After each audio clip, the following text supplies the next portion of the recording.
their habitats at this season. Audubon explained, "We must follow them to the islands in the mouth of the broad St. Lawrence, or the granitic rocks of Labrador. He found these loons on the coast in July and painted the two adults in the water in breeding plumage beside one chick. The loon in winter plumage left apparently was added to the painting later." This is the painting he did. On the high and desolated tracts of Labrador, Audubon reported how he traced the horned lark, Aramothua alpatris. He drew 3 chickens at their nest left, then added a beautiful male in full summer plumage center. The other 2 specimens were incorporated from a drawing he made earlier. See those? On July 6th, Audubon came up with his family of willow ptarmigan, Labobus lacopus, the male standing guard. And there's the male standing guard. I still see the high rolling billows of the St. Lawrence breaking in foaming masses against the huge Labrador cliffs where the cormorant places its nest on the shelves, Audubon wrote. I lay flat on the edge of precipice, 100 feet above the turbulent waters. He decided not to disturb the birds, but his later assistant brought him a nest and some chicks so that he could do a portrait of a family of cormorants, Nelacorocorax carbo. See all the birds feeding their young. On a rocky beach, Audubon painted a male surf scoter, Melanita perspicillata, left, and a female feeding on clams. See? Audubon spent an entire day in mid-June drawing these adult razorbills, Alcatora, in their spring plumage. See? I observed puffins, Fractula arctica, every day, Audubon noted. He showed these 2 in their spring plumage. See? The Pomeranian jager, Sternus pomeranius, was elusive, but some assistants finally captured this one for Audubon. See? After a summer day alongside Gannett Rock, Audubon did this painting of an adult gannet, Maris basanus, and young foreground. Gannett Rock itself is in the background, swarming with the birds. The nests, he noticed, were in regular lines like furrows. See? All the birds.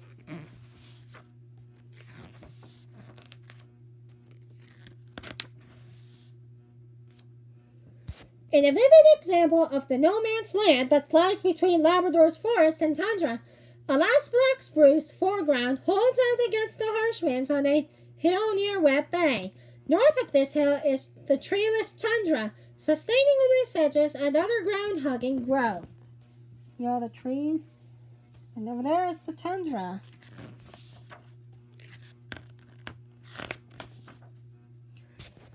A lean and hungry wolf bites into the marrow of a bone that it has already picked clean.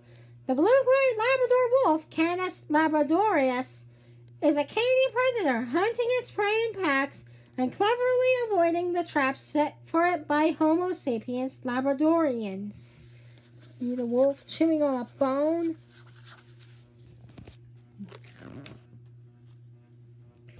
The lonely limbo between forest and tundra is a battleground for the Arctic fox above, and its southern counterpart, the red fox, right.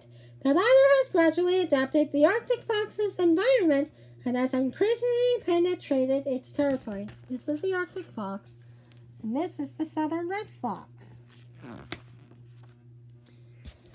In a rare photograph, an elusive Labrador wolverine suns itself on a rock, so that furtive this creature that has evidence is everywhere.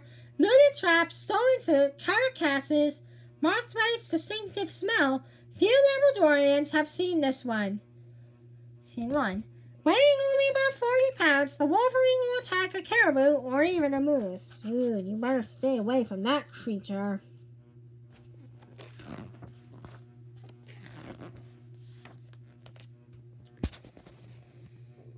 Descendant of the wolf, A never completely domesticated, Labrador sled dog is a living link between the country's wilderness. One of them in the Nain Bays, like its ancestor above, before being hitched to a sled for a while to run across the ice. Right. The sled dog. And they're doing a run across the ice.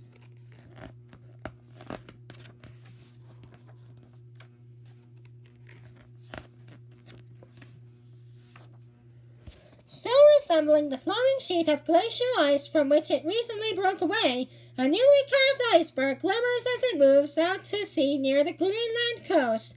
Its sheery surface has not yet melted under the sun and refrozen, as it will during its voyage down the Labrador Current. See all the ice? After months at sea, this iceberg has melted under the sun and refrozen. Its more granulated surface has taken on a softer sheen. Drifting through Baffin Bay on its way south to the Labrador Current, it passes jagged hunks of pack ice, background right, and another crevice fractured iceberg left. Oh, the icebergs. What looks like a mushroom is a berg that has melted and risen to expose some of its underwater proportions. The ledge was at sea surface. See? The tortured shape of this iceberg, rising snow as it melts, is caused by splitting and widening along the original glacier's fracture lines.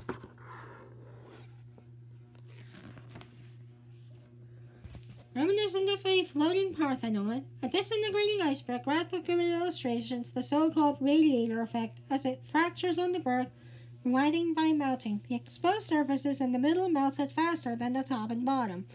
Wave action hastened the process. See?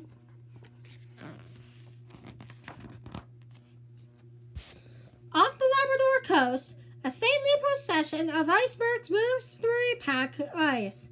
At a time when a passing ship emphasizes their proportions, the smaller chunks are pack ice, which in winter will lock the icebergs in its grip until spring, where they will continue their voyage south to warmer waters and the eventual dissolution. See all the icebergs melting?